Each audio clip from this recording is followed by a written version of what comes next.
Hello everybody and welcome to our bonus podcast for this week with me, Michael. Me, Gemma. And a brand new type of bonus podcast for this week. We're trying something different this week, aren't we? This could be the first in a long line of a bonus podcast on this particular theme, because we've been talking about what we can do with our bonus podcasts recently, haven't we? We've still got a smattering of character profiles to do. We've got our listener questions. We got our interviews when we're feeling lucky. That sounds a bit funny.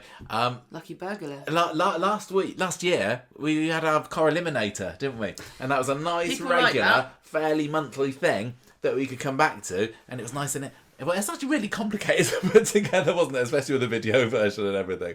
But so we've been racking our brains at what else we can do that you might find interesting, and then we can kind of put together without a whole lot of preparation, really, is the plan, isn't it? So Gemma, our ideas person of the podcast, and we'll look, at any opportunity to save time and do something nice on the simple, came up with this idea, the resident review. Gemma, what is this? What is this all about? Well, you call it resident review, I call it round the houses. Round the houses. It could be, I don't know what it's called. This is kind of like a testing You ground. let us know what it's isn't it? called. You let us. Honestly would like some feedback on this, because it might be something that you do on a kind of monthly-ish basis or every couple of months, or we might never come back to it again if you think it's terrible. Hopefully not. But I really would be. And any ways that people can think of that we can improve it or take it on different directions, let us know. Or you might think it's fine as it is. Gemma, what is it?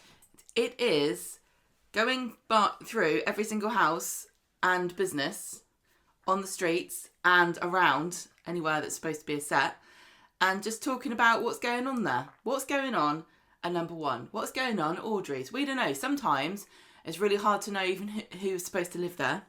So... and what their stories are. And so we're basically reviewing each house one by one. Yeah, anywhere where anybody lives, and maybe works. I haven't decided that bit yet. We're going to be just having a look at what's going on exactly.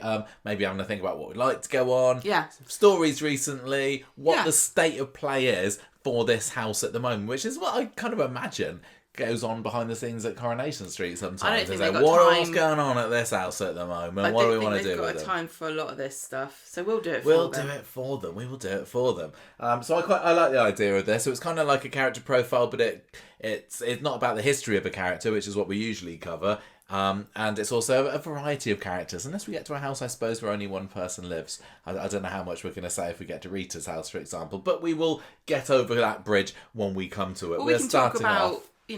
what could that be used for instead? Well, could be. We're starting off with, not number one, because that would be too easy, but just to the left of number one on Coronation Street, the Rovers Return, and who lives there at the moment. And this is a great place to start, great residence, because it has been all change at the Rovers Return in the past 6 months. The Driscolls arrived at the end of October, so they have been 6 months in situ now. Definitely plenty of time for us to get together, either opinions about them and thoughts on what we like, what we don't like, what we think about the stories. So yeah, this is going to be an episode where we talk all about them. Yeah, we're not doing the business side of the Rovers. We're just doing... That's why it's called the Resident Review. I know, but some of them will be businesses. And you said we're not going to do businesses, but we will. Fair Who's enough. living there at the moment, Michael? We have got currently living at the Rovers Return, the Driscoll family, which means Ben, we got Maggie, we got Ollie, we got Will, we got Eva, we got Susie. So there's a whole gamut of people living underneath that roof at the moment. Will they fit? Did they fit? Well, I guess they do. They have got an attic extension after all. Are we talking about the physicality of any of these places? Because I think that's quite fun. Apparently, there should be enough room in the Rovers for everyone to everyone here. What do you mean apparently? I think I read somewhere about how many rooms that it had. Was it like 4-bedroom at the beginning, or I'm making it up? I don't know. It's fine. It is an inn. It's supposed to be able to have tenants, although I think the idea of that has gone out the window a little bit. Kit was the last tenant that they had there, wasn't he? A couple of years ago. Yeah, I mean, he was there for plot reasons, I'm going to say, when he was maybe making the glad eye at Jenny, and maybe a little bit handy around the bar as well. But I think with the Driscoll clan now with their feet firmly under that brand new table in the Rovers' back room, I don't think they're going to need any lodgers for a little while. So it consists of, so you've got the bar area and everything. That's not part of the residence. The back room is probably the most famous part of the set. And then you've got the kitchen area, which has got 3 different sizes. Yeah. plot or, whim of director. Yeah, it's got the most recently seen, sort of slightly wider. It's got the enormous one, and then it's got the galley kitchen one. But that's where they make all the hot pots. But they also make their own food in there, it seems like. Yes, sometimes. Well, they've now got, at last, a Betty replacement, haven't they? I don't know. I'm trying to remember. Are you trying to say Ollie is a Betty replacement? He's going to, 50 years' time, Gemma, Coronation Street is going to have a picture of Ollie framed on that bar wall. Yeah, goodbye, Betty. Ollie's here now. We're all going to have little knitted waistcoats. Dressing up as him. That is the fashion of Ollie, yeah, exactly. We've also got residence areas like the little hallway. That's probably the second most seen bit, isn't it? Yeah, which the Driscolls have. Phone calls. That you can. The Driscolls have Driscollised a little bit with all of their rugby paraphernalia. Yeah. You've got the door, people can storm in and out. Yeah. You've got the staircase, famous staircase, once used by Jack and Vera to barricade themselves in. Then upstairs, we haven't seen... the last time we saw the upstairs, I believe was when Daisy was having a shower, or was it more recently? It wasn't she was having a shower, it was in the acid attack episode. That's what I meant. Yeah. That's what I meant. In my head. I don't remember that episode there. In my head I skipped straight to the shower. We assume that there's at least 2 bedrooms, 3. Jenny, Daisy's, and then an extra one. Yeah. There's also a little flat, isn't it? Like a living room area. Well, you might say there is or there isn't. There has been in the past. When was the last time that was seen? I'm going to say about 2009, 2010. There was an upstairs. Or there was Steve and Michelle and Liz and little Amy. Liz's flat, or was Liz's flat somewhere else? No. That was somewhere else. It was just somewhere where they decided, the Rovers should have an upstairs at some point, and they had it for about a year and a half, and then it was never seen or spoken of again. So maybe they've converted it into an extra bedroom. Maybe they have. I don't know. We can forget about that. But and then they don't really have a garden. Yard. Because it's being used as a smoking shelter. Yes. And that's it. That is it. That's the place. So I was kind of thinking about who lives there, and we were speaking to the guys at Corriepedia about this the other day as well, because unless they've updated it in the interim, the Corriepedia page still lists Glenda as being a resident of the Rovers, doesn't it? But I don't think she lives there anymore. I believe she's moved in with George and Christina at number 11, although I don't think it was ever kind of clearly stated on screen that's what it was doing. I think she just... the Driscolls came in and just nudged her out, really. They just kind of stared at her over breakfast until she got the hint and then moved in with her brother. She's never been pictured eating with them for a meal. I don't think so. And she has now got an area in George's house that's got Glenda's bar, which, I mean, is cute to imagine he would have a little bar area for his sister, even though she didn't live with him. But it makes me think. I think we can safely assume the fact that she's had nothing to do with this Will story that's been going on in the past 6 months, that she doesn't live there anymore. So we've still got 6 people. That's plenty, isn't it? Oh, yeah, and as I say, it's been all changed because this time last year we were still blissfully ignorant of the fact that Jenny's months and days were numbered in Weatherfield, weren't we? And I think the Rovers needed a shot in the arm, and we'd been saying, what's going on next in the Rovers? Why aren't they giving Jenny a storyline? They had done, but I think it was about a year ago last week, that Daisy jetted off to Bali, and I would say that the Rovers without Daisy just felt a bit empty, didn't it? Yeah, you need a Rovers. I mean, the Rovers team was really great for that very brief moment that they decided to invest in them right before getting rid of them all, or kind of breaking them up because of the closure of the Rovers. But you need people living there, not just the behind the bar team. You need a sort of family story. Yeah. And if Jenny wasn't going to get a bloke, then she had to go. Well, Jenny had been being used as just kind of a side character in Daisy's stories, hadn't she? Either somebody who was an advisor or somebody who was kind of getting in the way, because they had that, I don't know, maybe misjudged story of Jenny taking the money off of her ex-husband, not telling Daisy about it, and Jenny kind of left with kind of bit of bad blood between her and Jenny, didn't she? And it was Daisy did, yeah. Daisy, sorry, yeah. We did, of course, have that lovely period afterwards where Glenda was the interim manager, and I think we all enjoyed the karaoke-infused scenes that brought about. But Corrie needed to say, well, Glenda's not staying. Jenny's not staying. We need to make something new, and it made quite the bold move of not just moving in some other characters that we knew about already. Although Carla may have been on the cards for a little bit because she was the owner, wasn't she?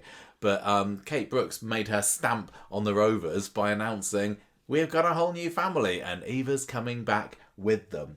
We knew fairly early last year that Catherine Tilsley would be returning to Corrie, didn't we? I think it was kind of like February, March time, maybe I'm going to say. But it wasn't until later in the year that we found out, oh yeah, she is going into the Rovers. I think lots of people had kind of speculated and wondered, especially after, when the news broke about Sally Ann Matthews leaving Coronation Street, is the door going to be left open in the Rovers for Eva? And they were right. But what we didn't have any idea of straight away is that she'd be bringing the clan along with her. Well, because the last time we saw her, she was alone, except for Susie, her daughter, with Aidan, who was dead. Mm-hmm. And Toya had this lingering attachment. Yeah. She's sisters with Leanne, half sisters with Leanne, and Eva had last had anything to do with the Rovers when her mum, Stella, was the landlady, and the Prices had a bit of an invasion, didn't they? We had Stella, Carl, and Eva, yeah. And then also Gloria, the mum, rocked Gloria's up. There as well, so really, I think very canny of Corrie to reintroduce a multi-generation family, because it opens up so many avenues and it gives characters reasons to interact in the pub. Although it is quite interesting that there is kind of a younger. Usually in the Rovers, it has been adults, hasn't there? And you had, for a little while when Michelle was in there, you had Ryan when he was younger and different headed back in the early 2000s. But there's not really been a whole lot in the way of kids Susie's age living in the Rovers, has there? Maybe Amy did for a little bit, actually. Yeah. You've got a real range. Well, it's not so much the ages, it's like what they represent. So you've got a little kid, you've got a school kid, you've got a young adult, you've got middle-aged people, and then you've got a granny. Yeah, which is excellent, actually. To have a new producer come in, often their kind of biggest stamp on the series is, right, I'm bringing in a family, because you can drip in your new characters here and there, and some of them take and some of them don't. But really, with Stuart Blackburn, he had the Nazirs, for example. And who's some of the other new families been? My mind is blank at the moment. They don't do it very often, do they? It's a bit of a tricky. I mean, the Baileys. The Baileys, of course. They were in McLeod's Babies, weren't they? Everyone gets a family. It feels like. Yeah, and I think it was a fantastic idea to bring Eva back. I had kind of predicted, actually very fortunately, at the beginning of my 2025 predictions, that Eva would be returning this year. Although, to be honest, I was basing it on the fact that I think at that point I knew that Jason would be back, and I thought that they would kind of cross paths. But that never happened. But hey, I'm going to take the prediction as a win. And so Eva coming back with an expanded family could have been a risk. And I think, actually, Eva, for me, she's still been downplayed a lot more than I would like. It's been a lot more about the new characters than Eva, which kind of makes sense if you might say, well, Eva's already established. Although I would wonder how viewers who didn't watch Eva, when did she leave? 2017, 2018? I can't remember. I wonder if people who weren't fans of the show back then have really feel like they've got to know her as well as they've got to know the other ones yet. Because it really has been Ben and Maggie and I guess to some extent Will in the limelight, don't you think? Yeah, but I still think Eva's not changed at all. I think she is still the same Eva. She is, but I think she's matured and grown. I can't remember exactly what Eva was like when she left, but in my head I pictured her as someone maybe a little bit more ditzy and maybe a little bit more outgoing. She seems slightly reserved now, but not in a boring way. Just the sort of reserved that comes with, I'm a mum now. I've got responsibilities. I don't just, you but know. even just us, like we were. I don't know. Was I talking to you? I can't remember. Like, just even like 10 years later, in my life, I'm like, I'm all right. I don't need to go out. Yeah. I want to stay in. And I don't need new friends. I'm okay with the ones I can't keep up with the ones I got. And Eva's the... That sounds depressing, but I'm just really tired of it. Eva's the licensee at the moment, isn't she? So with that comes a bit of responsibility. And Maggie's still the owner, I think, because she paid for it. It was her money that paid for it. But Eva's the one with the name on the door. And I think with that comes a little bit of clout that just needed the little tweak in Eva's character that we've got. I probably would have liked to have seen her more. And I definitely think up until very recently, they really underused her relationship with Leanne and Toya, considering it was literally an open goal sitting right there for her. Open goal? Yeah, it was like, come on. You bring it back, Eva. It's the storyline possibilities and the fun scenes, endless opportunity there. But they didn't do it, did they? The first episode that the Driscolls came into it, they had Eva basically banging Toya and Leanne's heads together and say, sort out your fallout. Yeah, so what that Toya's stolen your man, Leanne, but we're mates now. And it was a bit kind of hurriedly done, but it needed doing. And there's been the odd appearance, but I do think that that's something that I would like them to lean more into. I mean, they're doing it already now, aren't they? They need to continue to lean into. You can't, but I mean, even during 2025, the amount of Toya and Leanne we'd seen on our screens was seriously low, at least considering, how much they featured in the show in 2024. And I know that the actors need a break and everything, so maybe, if 2025 was the year of Jane Danson and Georgia Taylor having a little bit of a breather, 2026 they'll be back in full force along with Eva on their side. Because what we saw recently, with Megan, the girls confronting him, that was fantastic. That's exactly what I wanted, and I remember enjoying from the trio together back when they were in the show together in 2017 or so. You said him, but you meant her. I mean her. I know. I'm just like anticipating the future. People know that I do of this. Misgendering people, because I kind of predict at some point we're going to get a non-binary or transgender character, which we haven't had since Hayley left. And I'm just really scared that people are going to get mad at you or me for saying the pronouns wrong. But I want to establish... No, it's fine. I'm setting the groundwork. I'm making it clear that I do it. I'm establishing evidence already just to say that it's completely... As long as the rest of the words we know what it's supposed to be. Yeah. What would you say, compared to what the Rovers with Jenny in charge, do you think it's been a change for the good? And is it what you would have wanted for so what's next within the next chapter of the Rovers? If we can, ideally, probably we would have said, hey, Jenny stays there with Daisy forever. We love her. She gets a new man. Johnny doesn't leave. You can rewrite history and do alternate reality theory as much as you like. But at the end of the day, Jenny couldn't keep in that pub on her own, I think. Would you say that the Driscolls were what you would have wanted? If they were going to change it, I think they changed it in a way that's logical and opens avenues for stories. Yeah. Because you've got the old character with the big links, family links and history on the street. I'm talking about Maggie there. And then, and then you've got the new characters with their secrets and their character flaws and, and their hopes and dreams. And we still don't know if Ben's going to die of myotonic dystrophy or whatever it's called. Fine. I've forgotten the name of it. Yeah, no. We don't know whether Susie's going to go to university or become a lawyer or whatever. We don't know whether Ollie's ever going to take those waistcoats off. But the future's bright, I think, for the Driscolls. That my continual reservation with them is the big names, Aaron McCusker and Pauline McLean, worrying that they have a limited tenancy. But then you know what? So many characters on Corrie actually do have that limited shelf life, and we never worry about them. We don't know what anyone coming into the show. Anyone could leave. Any person who's like or even an established person could go. I'm off. We've had well-known names join the show in fairly recent times. In Tony Maudsley, for example, even like Kim Marsh. Yeah, And, exactly. Yeah, well, yeah, she was well Shane known Ward. for... You know, they came in with their own fame, and that doesn't normally happen. You know, that's not a usual thing. I don't know. I love to know this, and it's one of these things that it would take so much work to do. What is the shelf life of the average regular on Coronation Street? Because I know that Corripedia's got its very specific definition for what a regular is, and I can't remember what that is. But so not counting people are clearly only there for a story. Like I would say Danielle.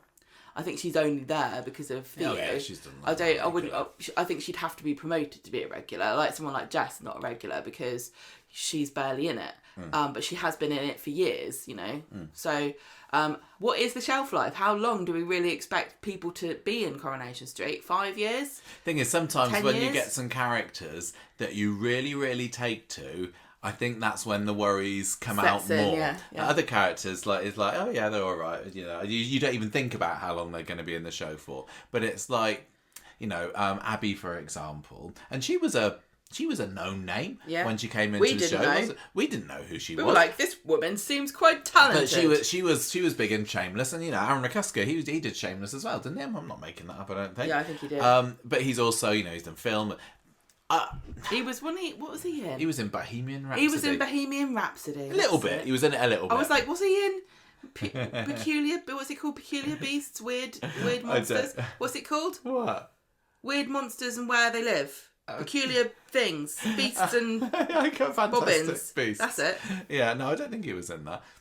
Well, I suggest he goes back in time and does some casting for it because he'd be great. Because Pauline Macklin was a really big name in Father Ted, there was a lot of expectation behind her there. And I think that some of the criticism that has been aimed at her character, there's not all of it, but some of it comes from a place of people having these fond memories of Mrs. Doyle. Going, oh, I loved doing that. She was so funny. Go on. And then when she comes into Corrie, she's not quite what they wanted. Some people have said that she's a little bit sitcom-like in her performance sometime. I've not bothered me whatsoever. But I think if you've got a high expectation, then it's easier to be let down. But I wouldn't say that that's what's happened with her. I think... What would you say? I just think that people don't think that her style fits to Corrie, but I think it does. In that it's just that little bit camper.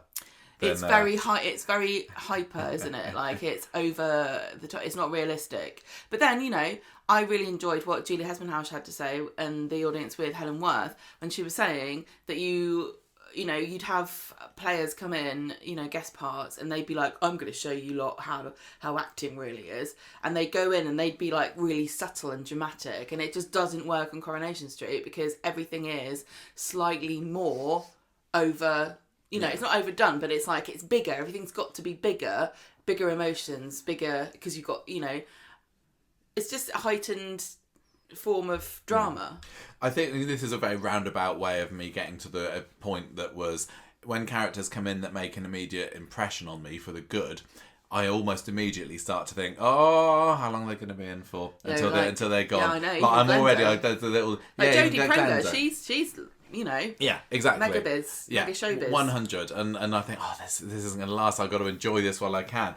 But then you get other members of the Driscoll clan, which I'm not as sold on, not as invested in at the moment. Ollie, for example, I'm not starting to think, oh, how long's Ollie going to be in the show for? Brilliant. And, you know, maybe Pauline Macklin and Aaron McCusker will still be in the show 5-10 years down the line.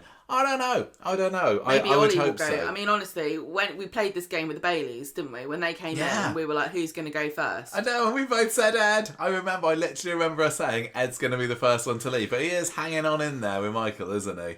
Good for them. Yeah. I mean, Ollie feels like the one who's going to go because he is of an age where it would make sense, but he hasn't had a story, so I would love for him to have a bloody story. Very, very interesting, the character of Ollie. I'm not saying the character of Ollie is interesting, far from it, but the reason why Ollie exists in the show is why. I'd really like to kind of quiz Kate Brooks on that and say, so I get why you had Ben, because he needed, Eva needed to have the man that she came in with. I get why you've got a cantankerous, interfering mother-in-law. I know. I get why you've got a character like Maggie as the interfering mother-in-law. I get why Susie had to come along, didn't she? Susie was out of your hands at that point. Yeah, unless she died. Something terrible happened to her. She fell down a well. I get why Will was in there, because they had the idea, whether it was a good idea or not is debatable, that they wanted to go in head first with a grooming storyline. I still don't get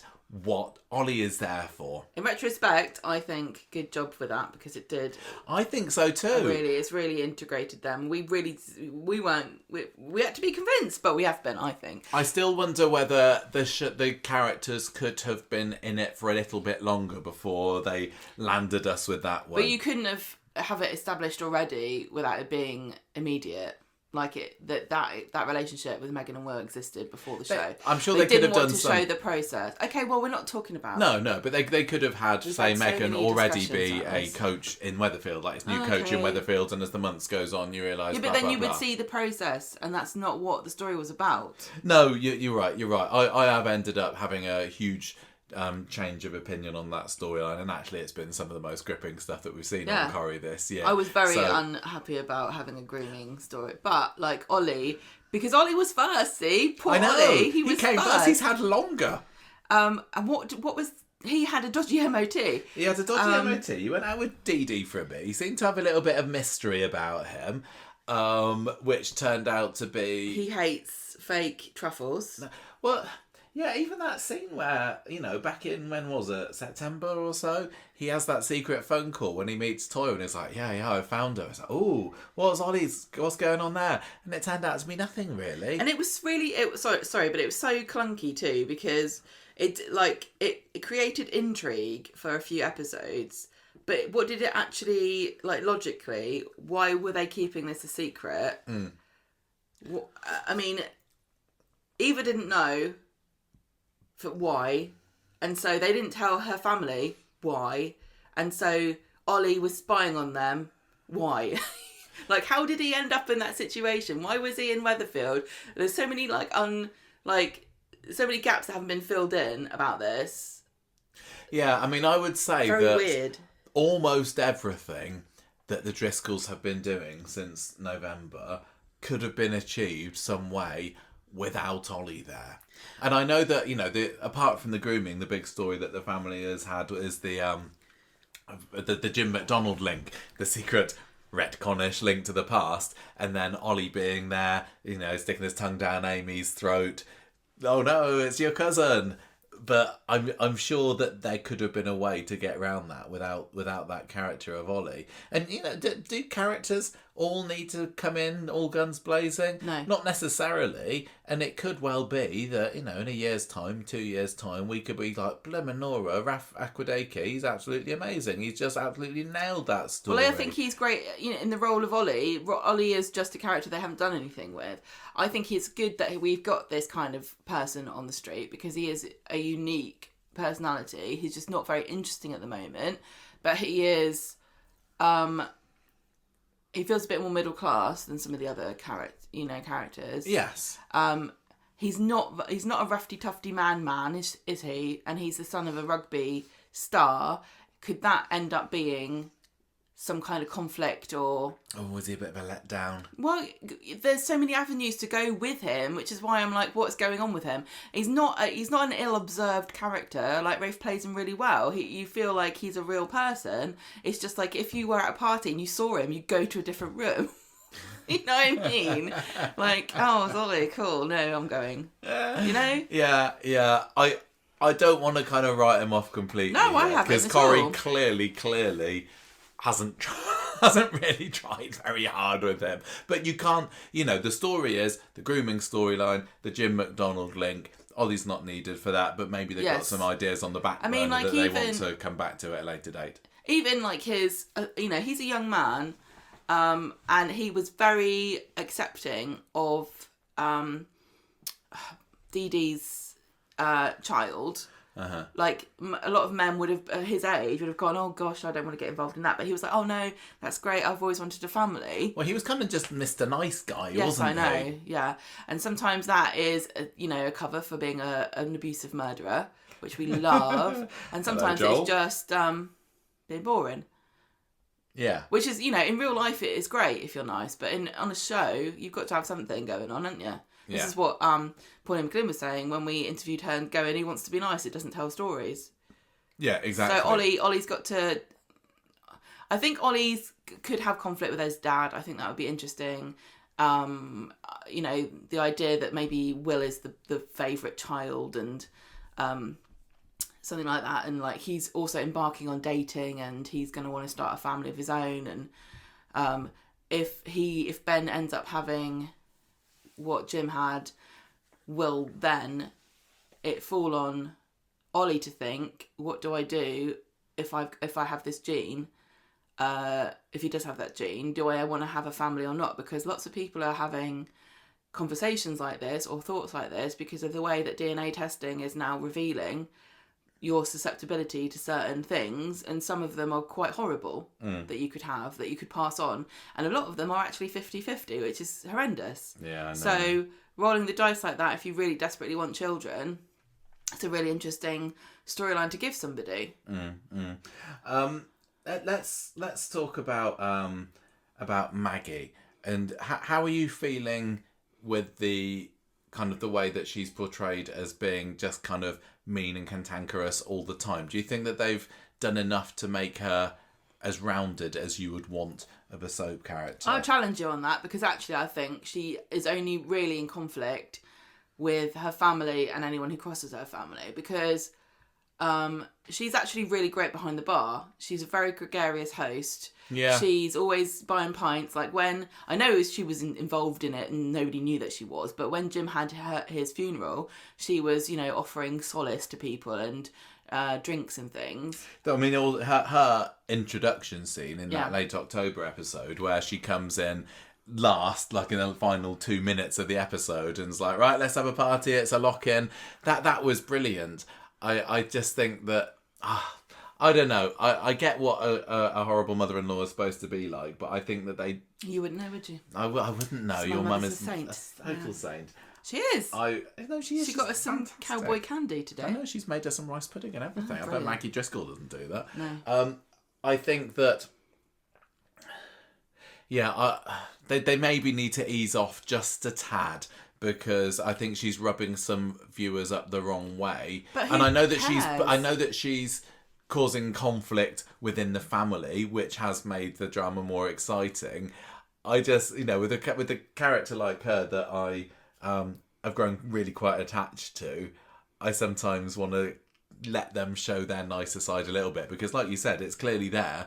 The writers, producers, whoever, just tend to lean a little bit more into the other side of her. What I do really, really like about her is her loyalty, and that's something that Pauline got bigged up right from the beginning. In all her interviews at the beginning, she was like, "Yep, she's fiercely loyal. She'd do anything to protect her family," and I like that side of her. And we're kind of seeing to what extent it is a bit sinister. She's a sinister character, isn't she?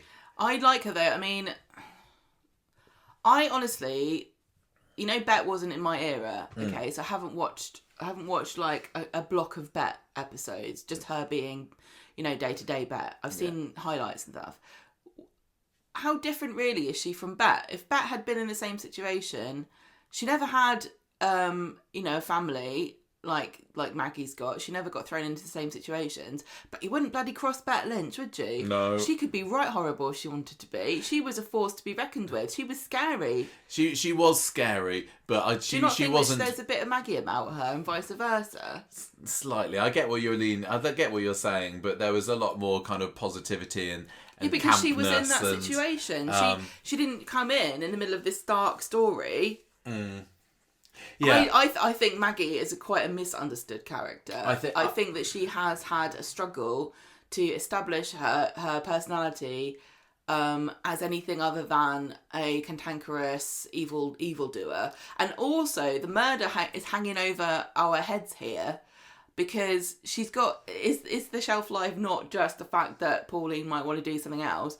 Is it that she is actually a murderer on a show that is, you know, up until quite recently, always punishes people that have done something wrong? Like, what is the justification? Is there going to be a secret justification? Because Alan was given this, you know, introduction as this henpecked husband who was doing his best to put food on the table, working hard for an ungrateful woman who only loved her boys and nothing else.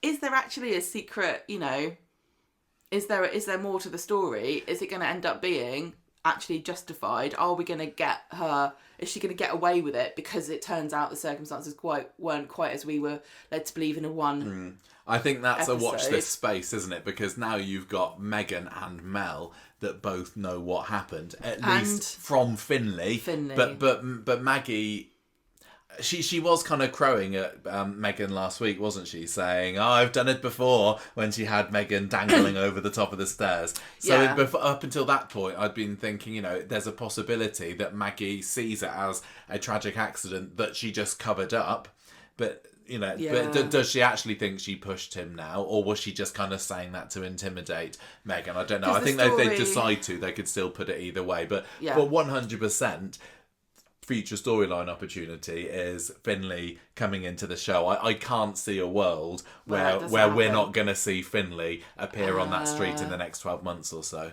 I mean, the story was that Alan found out that she had an affair and that one of the boys wasn't his, and that they were fighting and he wanted to divorce her and she wouldn't let that family get broken up. So it's not like there wasn't a motive.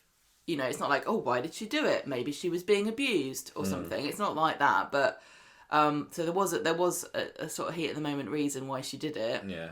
In my head, the jury's still out as to whether it was a good idea to have her have that secret link with Jim. Because I get, you know, soap writers like to do that, don't they? Say, we love to do it as fans. What, did you know? Exactly. Sometimes it's like, oh, Emma is actually Steve's secret daughter from the past. What are the chances of that? Oh, look, Maggie is actually. So I don't know. I'm personally not as invested or interested in the whole mitochondrial dystrophy kind of thing, and I think it's probably gonna be you know. I might have got it right. Might have got it wrong. Yeah. I think it's more likely to be swept under the table and say, yeah, none of them have got it. We just kind of mentioned that to add a little bit of drama and a bit of intrigue around why Maggie's so interested in what Jim had. But I do really enjoy the budding brotherly relationship that's building up between Steve and Ben, and also the rivalry between Ben and Tim, which is really, really fun to see. Maggie also. The other thing about Maggie is the butting heads with Eva, isn't it? And I think they wanted to make that very clear that there's something not right between those two. Eva is never going to be good enough for Maggie.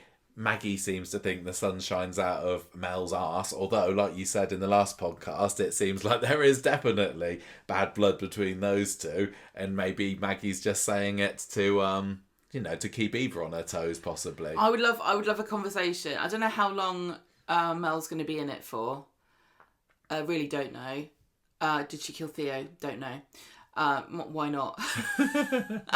I don't know how long it's going to be, but I would love to have a conversation between Eva and Mel, because when did the relationship between Ben and Eva start? Is there an overlap? Is there some kind of underhandedness with the way that it was left with Mel?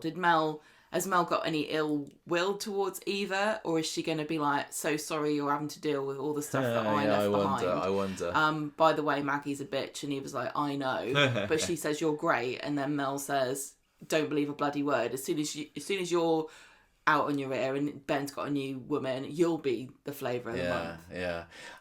One of the things, going back to the Maggie and Eva sparring, one of the things that I think both Pauline and Kath said in interviews back in the early days of the Driscolls was that given other circumstances, the pair of them could have got on quite well. You know, if she said, who's this? This is Kath saying, if I wasn't with Ben and I just met Maggie, I think we'd be mates. I think there are a lot of similarities between them. maybe. I mean, they both can be people. Pauline, in one of her entrance interviews, says that she is larger than life and gets on with everyone. See, that's what I mean. I think that's true. I think, she's except good. for Eva Apart and from Megan. She's good with the public, but she can sometimes stand there and be a little bit sour-faced as well. I don't think that she is She's not a very good boss. No, she's not the She's best. Terrible at managing people. We think about her background. I think sadly, society, and you learn this as a woman as you age, has likes to pigeonhole middle-aged women and kind of go, you've always been middle-aged. And I can't conceive of anything other than that. But think about Maggie's backstory about the fact that she was out partying with, the army lads, when she shouldn't have been doing. The social dynamics of that situation is like, what are you doing? Do you think that she's like doesn't care what anyone thinks? She was very rebellious, party animal, ended up getting knocked up by accident. And then sort of hiding it, and then devoting all of her energy and time into her family. And what has she sacrificed for her family? What has she given up? Yeah. Would you like to see a thawing of relations between Eva and Maggie at some point, or do you think that that's what kind of keeps them interesting? I don't. I like it when there's at least one or two scenes over the years when it becomes apparent they actually don't hate each other. Kind of like Ina Sharples and Elsie Tanner, where they hate, there was so much bad blood. They were really, especially Ina's, really underhanded sometimes with what she did with Elsie, like always meddling and looking down on her. But every so often there'd be this beautiful moment of coming together in a crisis, recognition usually, of each other's humanity. Yeah, and you need that. I think these two characters are going to need that soon, because I don't mind it if they deep down love each other but they fight, because I think that's fun. But I need a bit of a acknowledgement that Maggie at least has got a heart somewhere. We've seen bits of that with the big cliche, Will and Megan reveal, haven't we? When they've suddenly found themselves on the same page for once, which is, we need to take down this evil cow who's been grooming Will. We had a tiny little bit when Maggie wanted to come with them, and I would have loved to have seen her bundling out of the van with the three of them. Yeah. But unfortunately, she had a side quest with Mel. She did. But you're right. I think that having the occasional meeting of minds and saying, look, we're both fighting for the same team here. We are both Team Driscoll. Does Eva need to do something to prove herself as a worthy member of the clan, or is Maggie's idea of the Driscolls something that is kind of locked out and nobody, unless you're related by blood, nobody can be a true Driscoll? And that's what Eva's fighting against all this time. I do think that she thinks that she's never going to be a real Driscoll, because she's not a Driscoll at all. No, she's not. She's not. She's still not married to Ben, is she? No. I wonder whether they'll go there. I think they can't help themselves. They'll always have a.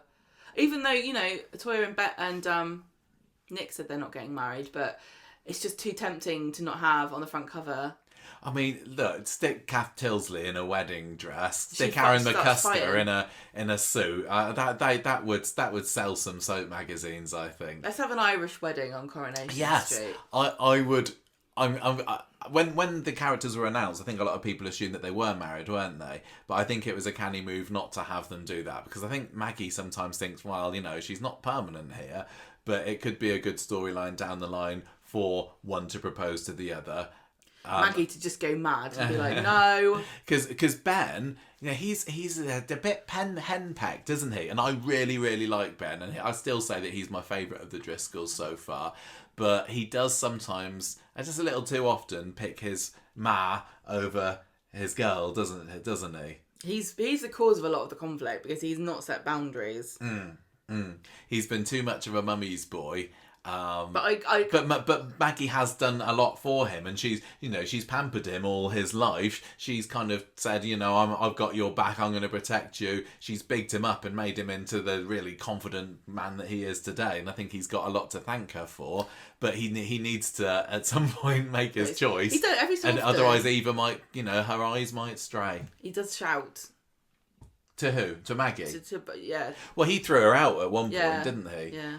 But I think he'll... Not consistent messaging. messaging. I can't remember what his current stance on Maggie is. Has he kind of crawled back a little bit and he's over it? But so it's really interesting that it feels as though it feels like Ben's the golden child of the family and Finley isn't. But Finley is obviously the child who was Alan and Maggie's son. So yes. Often a child of an affair can be ostracised because, because of all the guilt and stuff. But so it's interesting that she seems to favour Ben. But is it purely because she knows that Finley saw? What happened immediately after that as well? Like, was there ever a moment when Finley revealed? She knows that he knows. The thing is, do you think?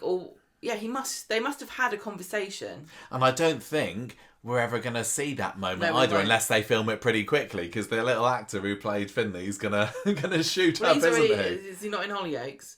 They're all in Hollyoaks. No, I don't think he is. I think young Kit and young Mick are in Hollyoaks at the moment.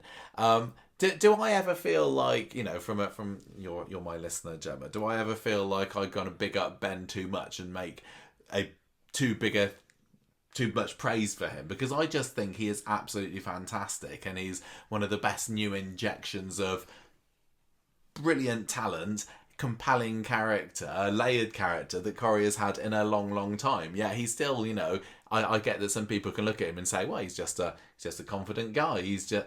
I like him. I agree with you. I think that what you say is correct. I think just as we do with ourselves, when we have a character we like, we judge them by their intentions, not their actions. And other characters don't get that grace that we give our favourites. And there's a lot of conflict online about people arguing about reactions to characters' actions and stuff. And it really is, a lot of it just boils down to the fans defend the intention and the detractors judge the action. And I think we could solve so many arguments if people just realise that... What we focus on here. That they're talking about two different things, really. So, but yeah, Ben is a guy, and like many characters on Corrie actually, who has good intentions. And you definitely see the best in him, don't you? But, if you didn't like him, all you'd see is a shouty, angry man. Well, he's kind of almost some way going towards the type of character that you said Corrie needs a little bit more of, which is someone who's a bit flawed and is a bit quick-tempered when really he shouldn't be. And that's something I really enjoy about him. I like that he's a tough parent and he doesn't let Will or Ollie walk all over him. I like how can be really quite kind of stern, a little bit like Jim was in a way. A bit of chip off the old block there, so he is. It's going to be interesting to see how he treats Susie.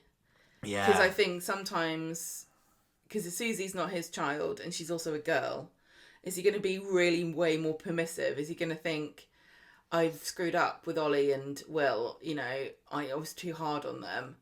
I need to step back and be more indulgent. Is Susie going to be a right snot? Is she? Well, she already is, isn't she? I would love to see how I don't know how long this family is going to be on the show, like I said, but I would really like to see how Susie grows up, because she has really got potential to be an awful character if she gets spoiled by Ben trying to overcorrect what he's done with Ollie and Will. I can see like a story, I say I want something for Eva to do. I'd quite like a more light-hearted story where she clashes with like some of the other yummy mummies at school, the housewives at the gate who drop their similarly staged school snotty kids off of a morning and then go off to do their Pilates.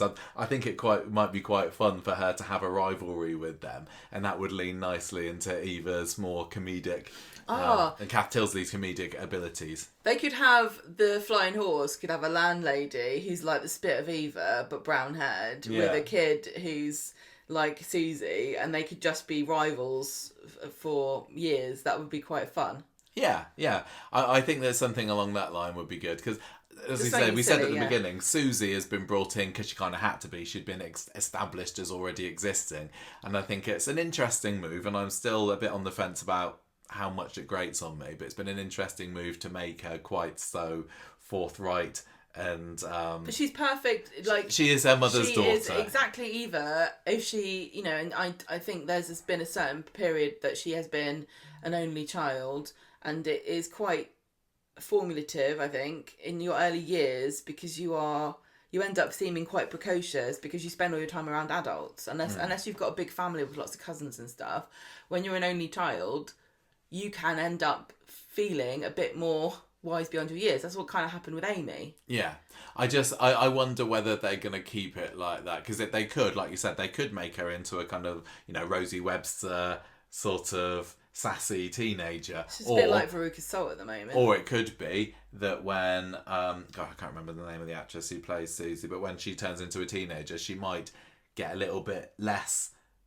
So sometimes some of the younger actors go into themselves a little bit when they hit puberty, don't they? Whereas the younger ones, we're like, yeah, I do whatever. This is kind of fun. I'm acting like these girls that I see on TikTok. But it could be that she kind of goes into herself a little bit, and then they have to reevaluate the character. I don't know. It's difficult. I don't really want to talk about kids. No, fine. But yeah, I'm so on Susie. I think that she's clearly got a good talent there. But she's excellent. She is, exactly what I would expect Eva, his daughter, to be like. Yeah, they just sometimes need to watch out not but to it's really, make a 2 how in old your is face. She? Maybe 8. She goes to school. It's just really interesting because in not that long of a time, she might start to ask questions about her dad. And there are so many skeletons in everyone's closet about what happened with Aidan and what led to his death. And yeah, I wonder whether she knows. I don't know if she knows. But Maria has still... There's lots of people that contributed to his poor mental health. Nobody makes a decision for you when you decide to do something like that. You can't be held responsible. But if you're a girl who's not got a dad anymore because of people being soap characters. Yeah, I mean, I think at this stage she clearly considers Ben as her dad. Eva's been with Ben long enough that we don't she's know really long, the only dad that Susie's ever known. But you're right, she could certainly start to question and find some quite dark things. It's just an interesting idea. I don't know. What sort? I want to kind of think about some memorable Driscoll moments since they've moved into the pub. One that's always sticks in my head is that time when Ben and Ollie find Will in bed with Megan, and then Megan's shoved into the bathroom, and that sort of kind of showed a bit more of a fun side of Ben, didn't it? And a little bit more permissive side of him, where he's like, "Oh, you got a girl in there." He wouldn't do that with Susie, though. This is what I mean about, I think he's very gendered in how he approaches the raising of his children. Yeah. Which I'm not passing judgment on. Yeah. I'm just pointing it out. Like, if that was Susie in bed with somebody, he wouldn't let them stay in the bloody bathroom. He'd knock the door down. Yeah. I think, like Maggie, who can be good with the punters, I think Ben comes across as a fantastically laid back. Yes, he is. You can tell me all your woes. You can play around a darts with me, but he would also chuck somebody out if they needed it, kind of guy. Yeah, he got mad, didn't he? Yeah, he gets mad because of the drama that goes on behind the scenes. He wants this to be a pub where he's just, being the classic landlord, just serving the beers, bringing up the crates from the cellar. He's still got a bit of a weird, like, he takes badly to people. Like, he doesn't like Carl, he doesn't like David. Yeah, and I like that about him. That's that scene at the beginning. I almost wish they'd lean. Yeah, the pinging of David. Funny. That's something that they could potentially lean further into at some point. But David's got his own dramas at the moment. You're right. He got Carl's number very quickly. So I like how he seems to be the sort of person that judges people correctly quite quickly. He gets their number quite quickly, and that's a quite character strength of Ben. When we spoke to Aaron back in November, he was saying, yeah, he's a nice guy, but he's got a temper. And I think a few interviews he's really bigged up the temper. So that's something that's always going to be simmering away there. But yeah, I just wonder how much of a temper there would be if there wasn't, Maggie and Eva sniping, or Will being groomed, for example. It's really anger-inducing, isn't it? Yeah, it is a little bit. What other memorable scenes? I mean, I like the Halloween. I was going to say the Halloween was good. That was a really good way of establishing this new family. Is hey, here's a bit of fun. This brand new life injected into the Rovers Return after a little bit of a sedate period, I suppose. Miscommunication about the theme of the party that never came to anything. Yeah. There was also the Christmas dinner episode was fairly memorable, where Eva. How was it? It was Maggie revealed that Eva and Adam had been having it off or something because she got the wrong the stick there. Yeah, and then Lauren was there as well, wasn't she? Yeah. Yeah, that was quite fun. Yeah, Lauren's a funny little part of the Driscoll family, and they've kind of toyed with, is she going to go out with Lauren? Does Maggie hate her? Ollie, sorry. Does Maggie hate her? Why hasn't she been given her marching orders yet when clearly she should be? It's interesting because Ollie's clearly the character who is the eligible bachelor he's going to be dating. Like, Will, I imagine they're not going to do anything romantic with him until he gets of age now, I hope. Yeah, I would hope so. Susie's too young, clearly. Ben and Eva I hope don't have an affair because that's boring. Maggie, I don't think there's anyone in her age bracket, although that would be quite interesting. I would be very interested to see that. But Bennett, she'd have her for breakfast. It'd be interesting if she was like super weirdly indulgent and like really hanging on his every word, and he was rambling about broad beans and spaceships.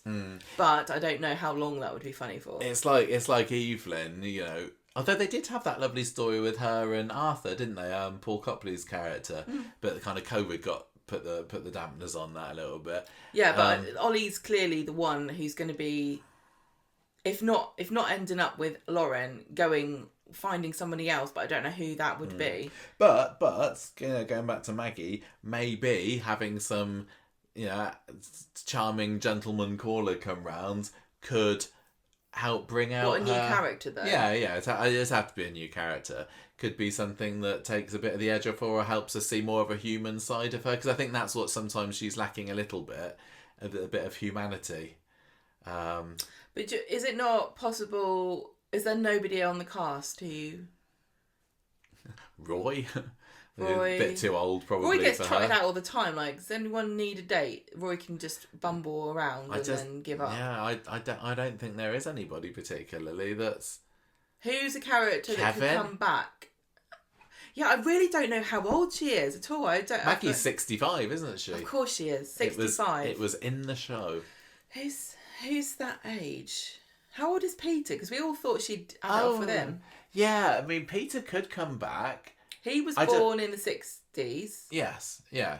So he's not off. He's not off. He's not far off. He's not far off of Maggie. He just looks very sickeningly young on it, doesn't he? It's because it's all that sea air. That dark hair, isn't it? Yeah.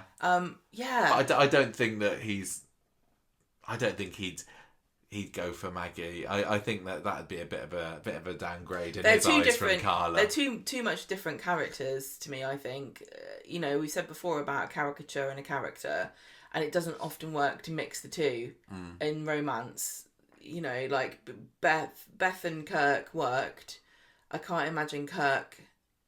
I'm trying to think with like Leanne.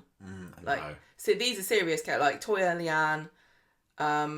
These are all serious characters, and then you've got the caricatures, like Brian is one, Kirk is one, Maggie is one. You can't imagine them mixing those two groups because it just doesn't really work. I could kind of see a story where Maggie gets a secret boyfriend and she doesn't want to admit it to everyone because she doesn't want them to see her soft side, and so she's sneaking off somewhere, mooning over, and you think that she's doing something illicit or something criminal or covering up some dark secret, but actually she's going on dates with this. They could bring in sweet shop salesman, some beloved or sexy sweet shop. Yeah, they could bring in some beloved character actor for a few months to court her. Yeah, maybe, but I don't think her character needs it at the moment. No, I know. I'm but... just thinking about Coronation Street and the dating scene, and it feels much more likely that she is gonna meet some kind of sticky end at some point in the next 6-12 months still, which is a shame. No, I don't want that to happen. Huge shame, but I don't want that. I can see all of these characters lasting a long time. It's just that Ollie's had a rough start, and I don't know where to take. I don't know where. If I were, I think this would be one of the things that kept me up at night. If I was a Coronation Street producer, like, what the hell do I do with this character? Ollie again? No, but don't be mean about it. I'm interested to see what they do with Will next. You don't have to be mean about it, because I think there's potential. He's got this established backstory. We don't know a lot about him though. Like, why did he want to cook? I don't know. Like, let's find something out about him other than he's a snob. I mean, I wonder. They're obviously not going to go anywhere romantically with Amy now that the family link has been established. But I mean, they're still. I can't remember where they are with him and Lauren as well. But I can see them potentially becoming more of a stable couple together.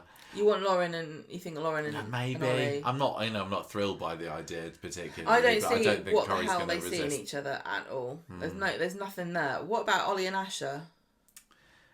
Yeah, maybe. I know she last dated. She fancied. Was it Sienna? She fancied, and she also. Yeah. But I don't know whether she would date a boy. There was Imogen, wasn't there, as well? That's it. That's what I was thinking about. Yeah. What about Nina? Yeah, the last boy she dated was Corrie. So. Right. Okay, that was bad. Yeah. Nina's. She was with the Seb. She's older than Asher, so is she more similar in age to Ollie? Yeah, possibly. I mean, and she's crying out for stories, isn't she? I don't know what she'd think of him. She's a little bit too alternative, but maybe, chalk and cheese kind of thing. Yeah. But Seb wasn't anything like that. Do you remember when he dressed up to go to the gig? And she was a goth and she hated it. Like she was making fun of. She thought took he it was as making him fun making of her. Yeah. So maybe there's still plenty there. I'm interested to know what they do with Will after this storyline, because he was clearly brought in as plot device. Hey, how about we have a family where the young son is being groomed? How much further than that did they take the idea? I don't know. And is Will going to be able to crawl out of the rut that he's in of being I'm a grumpy git of a teenager? But you can kind of say, well, he's being groomed. He's been passed from pillar to post by his family, being removed from Hull, which he didn't want. He's been clearly abused by Megan. Is he? I think that they need to, whatever Will's next storyline needs to be him being a hero or a charmer or something like that, because I think the viewers seem to be a little bit more understanding of him now, and I think even I've kind of changed my opinion on him a little bit, because before it's like, well, I don't like him, get rid of him. But I think now the story has come out into the open a little bit more about what's been going on there, and we've seen that Megan really is just using him. I think we're, as an audience, open to taking him into our hearts and liking him a little bit more. But they got to get the story right. I don't want him to be horrible and grumpy the next time. The thing is, his personality is very off-putting, but actually, if you look at the evidence, he's actually a very sweet kid, because he came to Megan with this book. Yeah, the France book. Paris book, very, very sweet, and he also didn't run a mile when she was pregnant. He was like, I'm going to do right by you. Like, how idealistic and naive he is shouldn't take away from the fact that actually he's got a really decent soul inside, underneath that grumpy, tragic, abused exterior that we see. When he smiles, it's quite beautiful. It was very cute when Eva took him for a milkshake and he actually got to be a kid. Yeah, there have been signs like this, and maybe he needs either a male friend or a girlfriend that can help bring that side out of him more. I tell you another thing as well about him. He was lovely in that scene with Susie. Yes, he's actually a really decent kid, but we haven't had many scenes. We've had a handful of scenes of him being a really nice kid. It could be really tempting to have him continue down the grumpy teenager route, but I think a lot of people, you're right, have enjoyed that side of him. So, find him. I think that Betsy's going to be tied up with Liam now, so I don't think she's on the table there. I think that maybe, Hope's only a little bit younger. Oh, I don't know. Isn't I she? think he'd just leave him alone. Just leave him. No Didn't Hope girlfriends. fancy him? No boyfriends.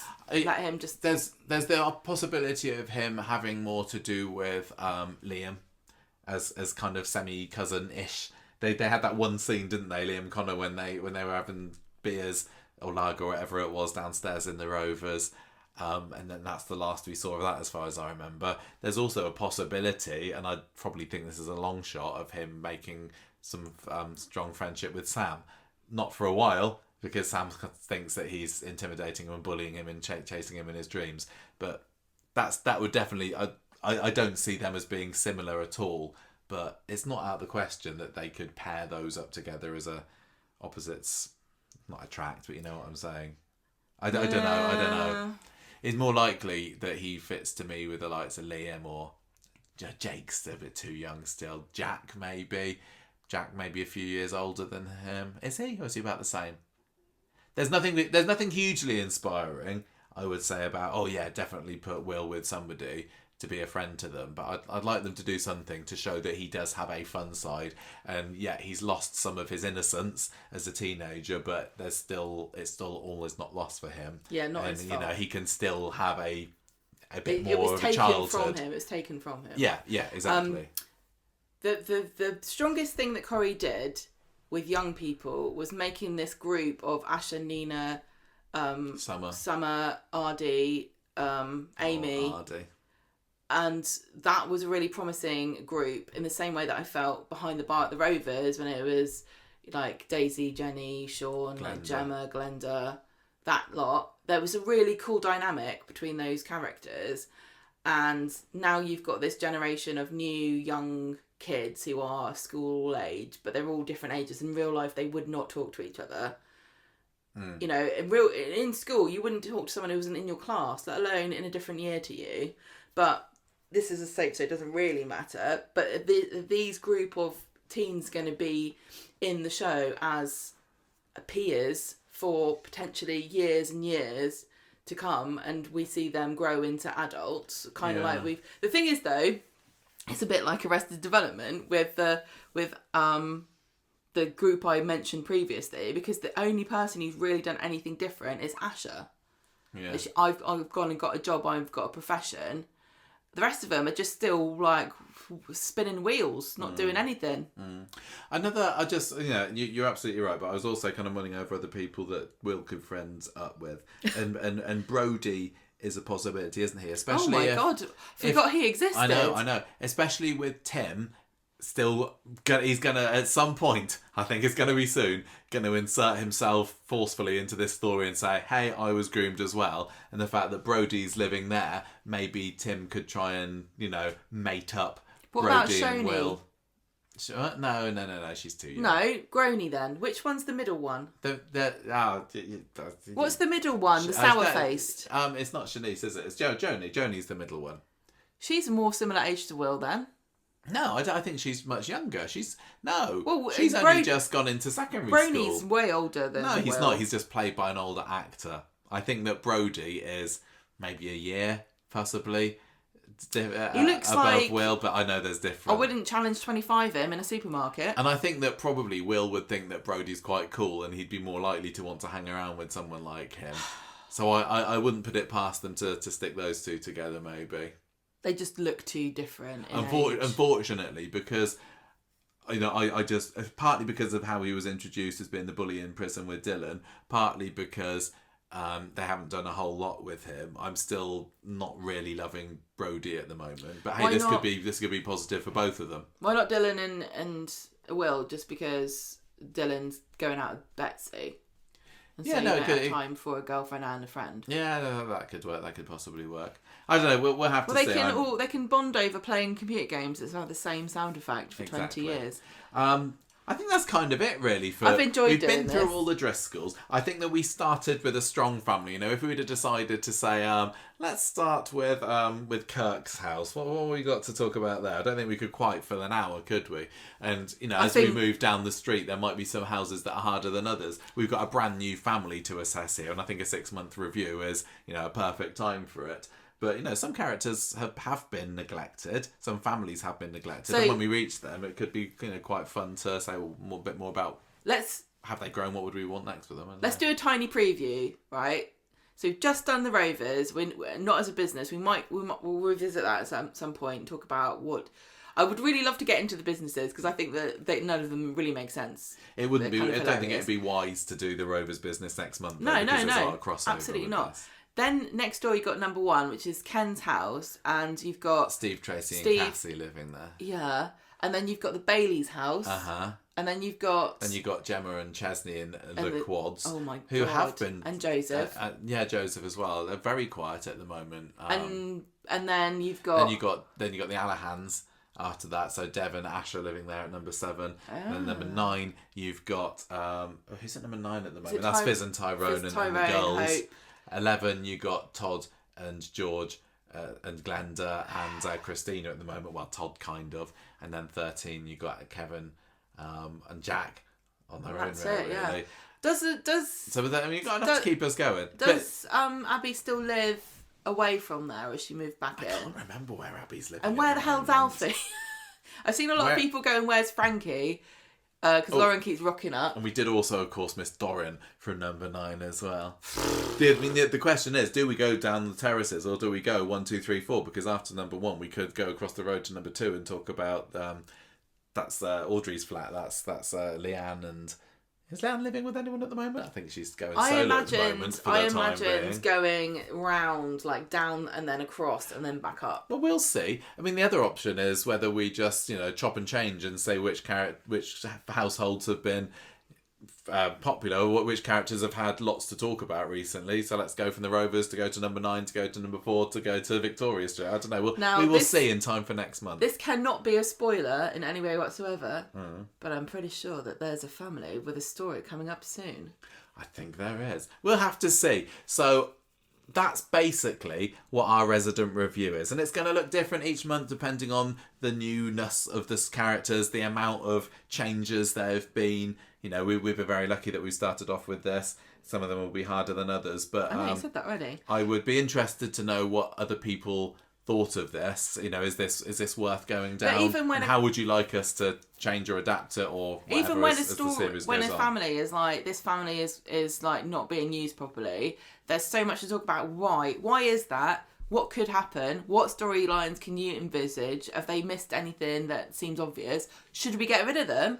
Should somebody else live there? Those are all things that can come up when you've got an underutilised family. Yeah. Like poor Kirk and Peanut. Yeah. Like, should Peanut get a girlfriend? I don't know. Let's talk about it later. I'd also just like to quickly, before we finish talking about the Driscolls, say a little bit about how much I like the little touches they've done to the decor of the Rovers. The flowers above the front is something I never knew that I wanted, because the Rovers has been pretty much unchanged apart from an extra window that appeared tweaking, that time. for years. Inadvertent tweaking of the size. But... Yes, exactly. But I really think that it adds a nice little touch, a very Eva touch to it, and all the pink flowers around the back as well. I would quite like them to redecorate the back room and make it a bit more Driscolly, because that blue wallpaper and wood panelling screams Jenny and Johnny lived here to me. And yes, they've changed the table and they've stuck a few more AI generated bits of art around the room, but it still feels like they're moving in on somebody else's patch. And I think that, within the next year or two, I'd like to see what they do with it. And would it be, who's going to be the person leading the decoration? I mean, there's a storyline there. If Maggie and Eva couldn't decide on what to do for the Christmas tree, what would they do about the wallpaper in the back room? Because Eva would go full on pink. I don't think Ben would be too keen on that, but he might go along with it if Maggie wasn't there just for a quiet life. Yeah. But I don't think it's really Maggie's style. No. So, but yeah, I'd like them to put more of a stamp on it than that. I love the idea that bit of art that Eva's got, which is the Eiffel Tower with like flowers or whatever the crap, is what's inspired poor Will to think that Paris is the romantic destination. Isn't that really tragic and sad? This poor boy. Oh, anyway. I enjoyed this conversation. Yes, I enjoyed this too. I think the Driscolls are doing really well at the moment. I'm really impressed with how they have integrated into the street and how they, very much unlike the Baileys, have got already links in the street. I know. Because we said for years the a bit of a Baileys were masterclass. So what's it called? Insular. And the stories were all about themselves and each other. And then there were lots of issue stories with the Baileys. The thing is about the issue stories as well is that they were unique to the Baileys and nobody experienced it before them because they were the first black family of the street. Yeah. And so therefore they were isolated by their experiences of the issue storylines. Even poor Dee Dee's maternal misogyny for women of colour separated her from everybody, because even when they were talking about it, she was like, you're trying to relate to me, but you didn't have the same experience. But yeah, so a lot of what the Driscolls have been going through hasn't involved other people, fair enough. But the fact that we've got Toya and Leanne on the street, the fact that Ben's now a mate to Steve and Tim as well. Yeah, brother, exactly. I think there's still more that they could do, but they've integrated. Come on. You're just asking for everything now. They've integrated much better already than I would say the Baileys had, and let's see what happens next once the storyline is finally over. Don't forget the Baileys too. It wasn't COVID when they started, but that didn't help anybody do anything. No, that's very, very and true. That's a massive chunk of their formative years, really, on Corrie. So, I mean, we'll have plenty to say about the Baileys when we get to their house. Yeah. So anyway, future is hopefully bright for the Driscolls. I'm enjoying them. It's always a bit nervous when there's a new family being integrated into the street. It's like, oh, am I going to like them? Are they going to have good ideas for them? Are the I get characters excited. gonna stick? I don't get nervous. I sometimes do. I sometimes get a little bit nervous because you know that they're going to dominate. That's true.